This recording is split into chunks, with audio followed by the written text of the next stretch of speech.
Operation T Congress ను తెలంగాణ వ్యవహారాల incharge Meenakshi Natarajan మరింత స్పీడప్ చేశారు. తెలంగాణ ఇన్ఛార్జ్ గా నియమించిన తర్వాత వరుసగా సమీక్షలు నిర్వహిస్తూ దూకుడుగా వ్యవహరిస్తున్నారు. పార్టీపై పూర్తి స్థాయిలో ఫోకస్ పెట్టిన నటరాజన్ ప్రధానంగా నేతల మధ్య సమన్వయం కోసం ప్రయత్నిస్తున్నారు. చిన్న పెద్ద అనే తేడా లేకుండా లిమిట్స్ క్రాస్ చేస్తున్న కాంగ్రెస్ నేతలపై క్లాసులు వార్నింగ్లతో విరుచుకుపడుతున్నారు. ఎవరైనా పార్టీ లైన్ లో పనిచేయాల్సిందే, ఇష్టారాజ్యంగా మాట్లాడితే కుదరదు, ఏ విషయాలైనా అంతర్గత సమావేశంలోనే చర్చించాల్సిందేనంటూ హెచ్చరిస్తున్నారు మీనాక్షి నటరాజన్. తొలి సమావేశంలోనే తానేంటో టీ కాంగ్రెస్ నేతలకు చెప్పిన మీనాక్షి నటరాజన్ తాజాగా పార్లమెంట్ నియోజకవర్గాల వారీగా రివ్యూలు నిర్వహిస్తూ హీట్ పెంచుతున్నారు. ఈ సమావేశాల్లోనూ పార్టీలో వర్గపోరు, నేతల మధ్య విభేదాలపైనే దృష్టి సారిస్తున్నారు. దానిలో భాగంగానే నిన్న మెదక్, మల్కజ్గిరి కాంగ్రెస్ నేతలతో భేటీ అయిన మీనాక్షి అంతర్గత కుమ్ములాటలకు చెక్ పెట్టాలని నేతలకు స్పష్టం చేశారు. తాజాగా ఆదిలాబాద్ జిల్లా కాంగ్రెస్ నేతలతో భేటీ అయ్యారు. మరి కాసేపట్లో పెద్దపల్లి కాంగ్రెస్ అభి చిన్న కన్ఫ్యూజన్, ఫ్లాట్ కొనాలా సైట్ కొనాలా? కన్ఫ్యూజన్ ఎందుకు, ఒక రియల్ ఎస్టేట్ ఎక్స్పర్ట్ తో మాట్లాడు. ఎలా? బాస్ వాలా బీ ద బాస్ నేతలతో సమావేశం కానున్నారు. ఇక 2 రోజులుగా సమీక్షలు చేస్తున్న మీనాక్షి ఇవాళ CM Revanth, PCC chief Mahesh Kumar Goud తో సమావేశమయ్యారు. నామినేటెడ్ పోస్టుల భర్తీ, ఎమ్మెల్యే కోట, ఎమ్మెల్సీ ఎన్నికలు, పీసీసీ కమిటీల నియామకంపై చర్చించారు. ఆ తర్వాత టీ కాంగ్రెస్ అనుబంధ సంఘాల చైర్మన్లతోనూ మీనాక్షి సమావేశమయ్యారు. వివిధ అంశాలపై కాంగ్రెస్ అనుబంధ సంఘాల అధ్యక్షులకు దిశానిర్దేశం చేశారు. ఈ సందర్భంగా వారి పనితీరుపై కొందరు నివేదికలు ఇవ్వగా, రిపోర్ట్లు ఇచ్చినా ఇవ్వకపోయినా ఎవరి పనితీరేంటో తనకు తెలుసు అన్నారు. పని చేస్తున్నదెవరు, యాక్టింగ్ చేస్తున్నదెవరు అనేది తనకు తెలుసని మీనాక్షి నటరాజన్ కామెంట్స్ చేయడం ఇప్పుడు ఆసక్తికరంగా మారింది.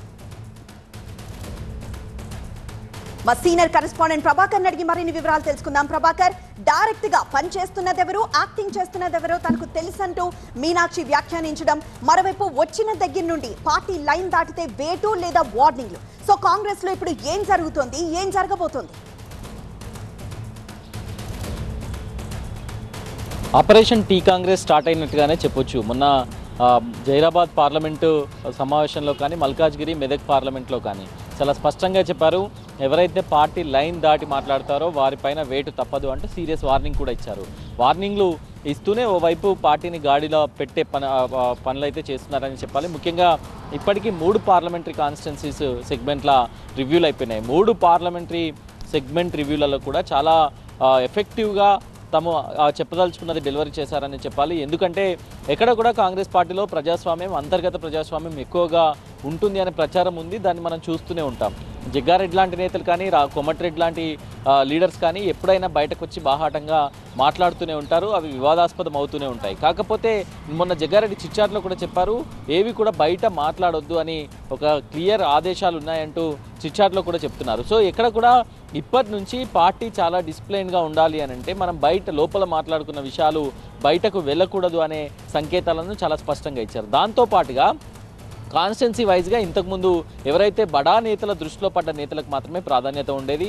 ఎవరికి వాళ్ళు తమ సెల్ఫ్ ప్రొఫైల్ తయారు చేసుకుని వచ్చి సబ్మిట్ చేసి ఇదే అంటూ ప్రమోట్ చేసుకునేవారు. కాకపోతే ఇప్పటి వరకు జరిగిన దానికి కాలం చెల్లింది అంటూ మీనాక్షి నటరాజన్ ఈ నియోజకవర్గాల మీటింగ్స్తో పాటుగా అంతర్గత సంఘాల మీటింగ్లో కూడా అదే చెప్పింది. అనుబంధ సంఘాల మీటింగ్లో కూడా అదే చెప్పారు. ఇక నుంచి ఎవరు తమ సెల్ఫ్ బయోడేటాను, సెల్ఫ్ పర్ఫార్మెన్స్ను ప్రమోట్ చేసుకోవాల్సిన అవసరం లేదు. ప్రతి డేటాను నేను తీసుకుంటాను, అది గ్రౌండ్ లెవెల్లో నుంచి కలెక్ట్ చేసుకుంటాను. దాన్ని బట్టే ఆ మెరిట్ వైజే మీకు ఇవ్వాల్సిన పదవులు కానీ లేకపోతే ఇవ్వాల్సిన ప్రాముఖ్యత కానీ ఉంటుంది అనేది చెప్పారు. దాంతోపాటుగా ఇక పార్టీ లీడర్ల మధ్య ఉన్న సమన్వయం సంబంధించి కూడా ఎప్పటికప్పుడు కమిటీలు వేయాలి.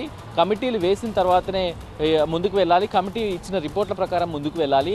నిన్న మెదక్ పార్లమెంట్ నియోజకవర్గానికి సంబంధించి పటాన్చెరు గొడవ విషయంలో చూసాం.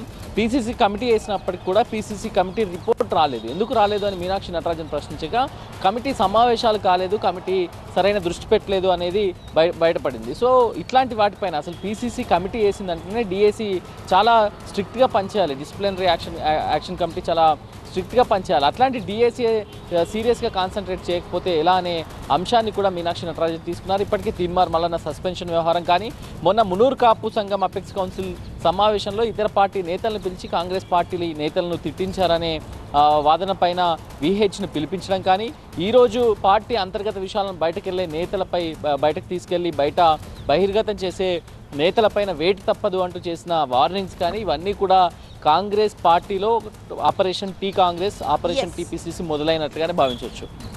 ఎస్ ప్రభాకర్.